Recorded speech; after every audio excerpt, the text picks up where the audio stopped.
Praise the Lord. 103వ కీర్తన 17-18 వచనాలు ఈ మాటలు తెలియచేస్తా ఉన్నాయి. ఆయన నిబంధనను గైకొనుచు ఆయన కట్టడలను అనుసరించి నడుచుకుని వారి మీద, యెహోవా యందు భయభక్తులు గల వారి మీద ఆయన కృప యుగయుగములు నిలుచును. ఆయన నీతి వారికి పిల్ల పిల్ల తరమున నిలుచును. ప్రియమైన దేవుని బిడ్డలారా, మనం ప్రభువుని వెంబడిస్తూ ఉన్నాం కదా, కానీ అనేక మార్లు భయపడుతూ ఉంటాం.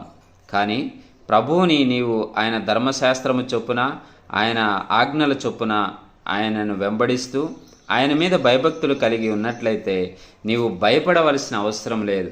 ఎందుకంటే ప్రభు సాక్షాత్తు వాగ్దానం చేస్తూ ఉన్నాడు, ఆయనను వెంబడించిన వారికి, ఆయన యందు భయభక్తులు గల వారి మీద ఆయన కృప యుగ యుగములు ఉంటుందని, తన పిల్ల పిల్ల తరముల వరకు కూడా ఆయన కృప విస్తరిస్తుందని వాక్యం సెలవిస్తూ ఉంది. కాబట్టి ఎటువంటి భయం లేకుండా ప్రభువుని వెంబడిద్దాం.